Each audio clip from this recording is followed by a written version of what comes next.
Alors, donc salut à tous les gars, et les filles, car il y a des filles qui regardent. Donc c'est Mustang Argent, encore une petite fois. Donc ce sera probablement la dernière vidéo que je ferai. C'est pas une chaîne très active en soi, mais ça a été surtout orienté flic, là, avec la gendarmerie. Donc je vais faire une petite vidéo pour vous dire le vif du sujet, qu'est-ce qui se passe finalement après la semaine d'un corpo, là, fin, du début de l'école jusqu'à la fin, quoi. En abordant pas mal de sujets, des questions que les gens se posent. Donc j'ai fait un petit plan, tout ça, tout bien pour une fois. Donc comme j'avais dit donc dans une première vidéo, la semaine d'incorporation là, ça prend une bonne semaine hein, quand même, et c'est extrêmement chiant, long, pénible, tout ce que vous voulez. C'est donc une semaine où on reste debout de 8h du matin jusqu'à 5h le soir, ou assis dans une salle à signer des papiers. Donc c'est extrêmement chiant, hein, voilà, on voit bien le temps passer, et c'est là justement que beaucoup de gens se barrent, parce que ils ont une mauvaise opinion de ce qui les attend par la suite. Voilà, donc il faut être un petit peu courageux pendant cette première semaine. De toute façon, je pense que vous n'êtes pas là pour rien en gendarmerie. Donc voilà, il faut savoir ce qu'on veut. Donc passé cette semaine, que j'avais parlé dans une autre vidéo, je vais parler maintenant de différents points. Donc on va parler des chambres, notamment, hein, combien... donc dans les pioles, c'est des chambres classiques, hein, avec des lits de 90. Donc on est les chambres, ça va de 2 à 8 en moyenne, hein, suivant les écoles. Hein. Moi j'ai eu une chambre de 8, voilà, donc... mais c'est pas mal, parce que au moins le mec qui parle qu'à un seul mec dans une piole, que l'autre qui en parle à 7 autres, ça crée des liens, et c'est ce qu'il faut, un esprit d'équipe. L'esprit d'équipe vous servira énormément, énormément quand il y a un truc qui ira pas, quand vous vous prendrez un blâme ou une merde, que vous serez puni, que vous irez pomper le week-end pendant que les autres partent en quartier libre. Le soutien, c'est très important entre vous, donc ça, voilà, faut vraiment pas le négliger. Le téléphone portable. Le téléphone portable, le cellulaire, le GSM, est autorisé en dehors des heures de cours. Théoriquement. Je vais pas vous vendre la mèche non plus, mais je vous déconseille fortement de l'utiliser pendant, c'est-à-dire par exemple entre midi et 1h, le temps que vous mangiez, que vous rentrez en chambre et que vous repartiez bosser après l'après-midi.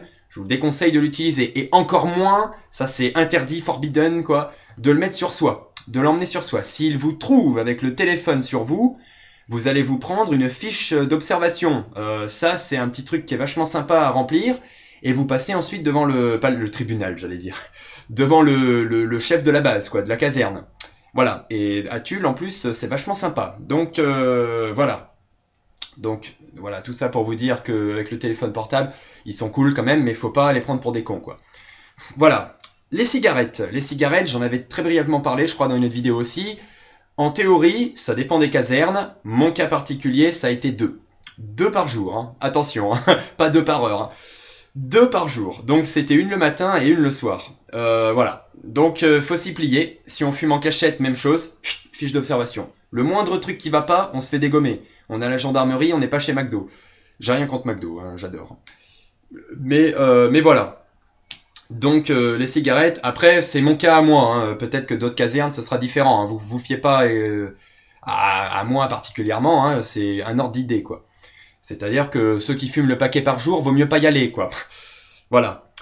Le quartier libre, donc ça intéresse pas mal de monde. Le premier week-end, vous allez pas sortir, hein. Faut pas être, il y a de grandes chances que vous sortiez pas, hein, parce que voilà, ils vous gardent, vous apprenez les chants, le chant pour marcher au pas, tout ça, ils vous apprennent à marcher au pas, tout ça, parce qu'il y a des grosses merdes qui piétinent comme des bœufs. Voilà, il faut apprendre les bases, quoi, tout simplement, comme on dit. Et voilà, donc le premier week-end, vous sortez pas.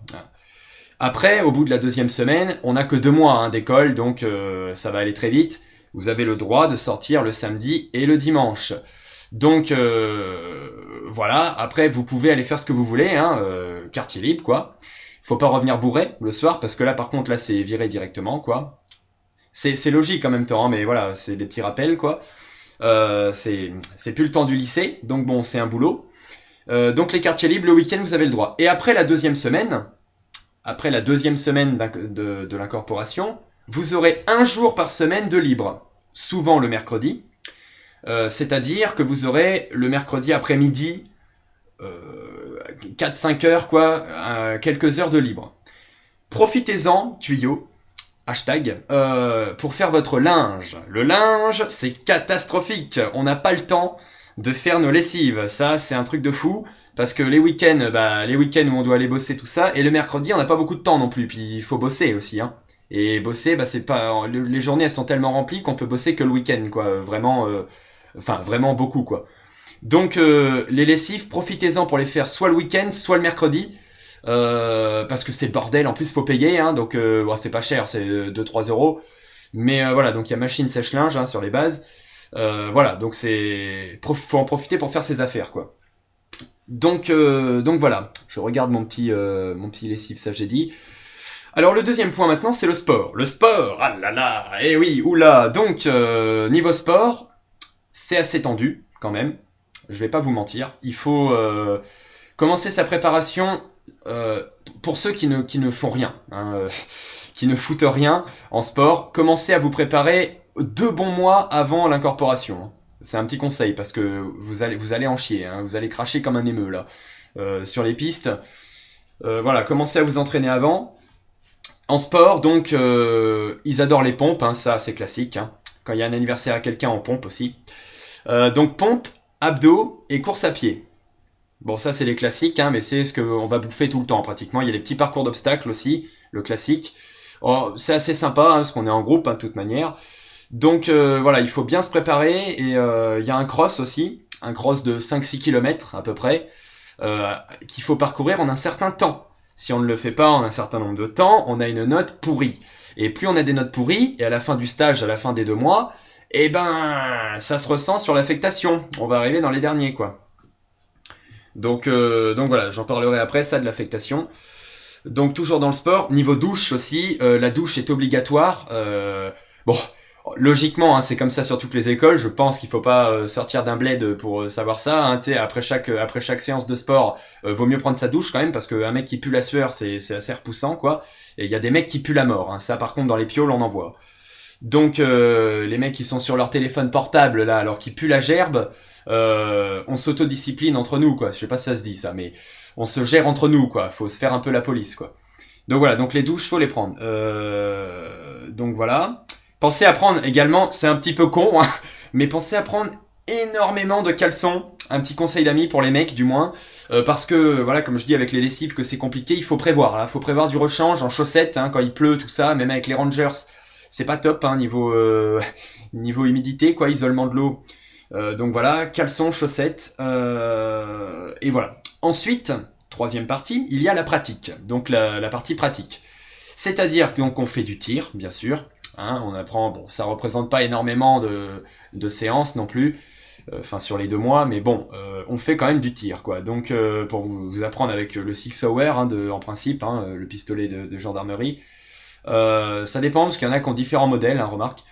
Donc voilà, on vous apprend à démonter, à remonter votre arme, à voilà les consignes de sécurité, quoi. On vous apprend à menotter des gens, on vous apprend à interpeller une personne.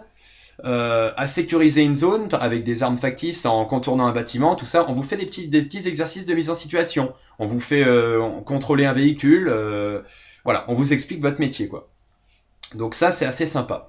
Ensuite, donc pendant les 2 mois, 2-3 mois, hein, en fonction des écoles, il va y avoir tout au long donc du stage, quoi, il va y avoir 3 tests, 3 contrôles, hein, on va dire, un retour à l'époque lycéenne. Il y a 3 gros tests qui seront à faire sur ordi. Et ces tests-là, ce sera sur des questions de gendarmerie, quoi. Par exemple, quelle prérogative concédée, nanana, autorise un gendarme à faire ça, ça, ça. Et c'est un QCM, quoi, hein, sur ordi.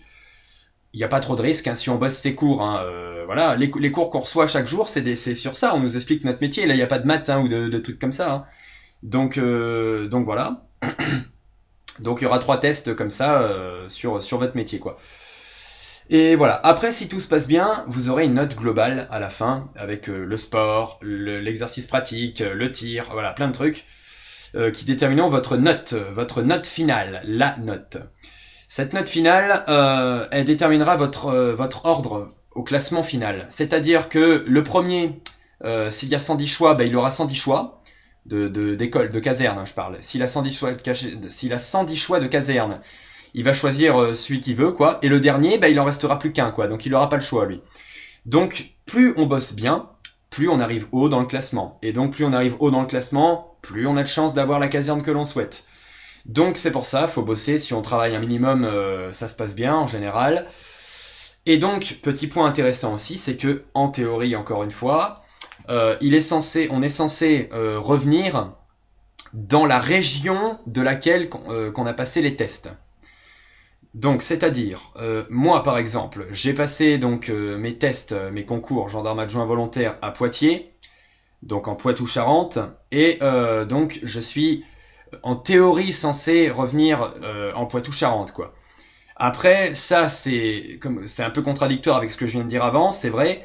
À l'époque, je crois que c'était vrai, mais maintenant ça n'est plus forcément le cas. Donc y en a qui décident de revenir là où ils vont, là où ils ont passé les tests, et d'autres qui décident de partir ailleurs, quoi.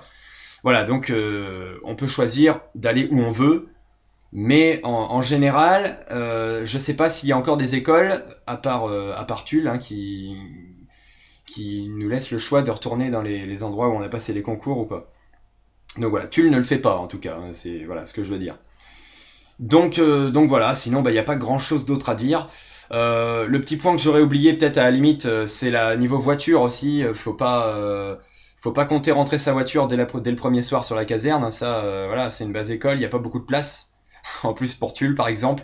Donc il faut faire des papiers, tout un tas de bordel. Donc voilà, hein, faut attendre une journée, voire un peu plus, ça, pour rentrer sa bagnole sur la caserne, quoi. Relax, relax, ça va. Donc voilà, et puis bien sûr, n'arrivez pas en tenue de cow-boy, hein, avec un jogging ou quoi, c'est pas la peine, hein. Euh, Là franchement, c'est pas la peine, quoi.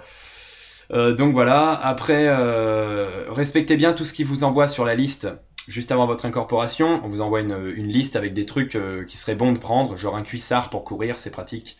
Leur short est pas mal, hein, remarque, hein, de la gendarmerie, il est assez bien.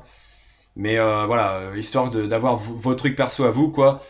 Et puis voilà, donc arriver en tenue correcte, ça sert à rien de se blinder de fringues, hein. Vous allez pas aller faire le shopping, les filles et les mecs, il y a personne à draguer. On est tellement peu de temps en civil que ça sert à rien de prendre 15 000 t-shirts et 12 pantalons, hein, parce que vous allez avoir une valise comme ça et ça, vu la taille des casiers, vous allez être content aussi, donc voilà. Et puis voilà, bah après voilà, c'est la bonne vie qui commence. Et puis bah j'espère que vous réussirez donc à rentrer là-dedans. Voilà, bon bah j'espère que j'en ai aidé certains et certaines. Et voilà, sur ce, bah, je vous souhaite une bonne fin de soirée. Du coup, voilà. À la prochaine, du coup, et puis bah on se reverra peut-être un jour dans une caserne, voilà. Allez, tchou!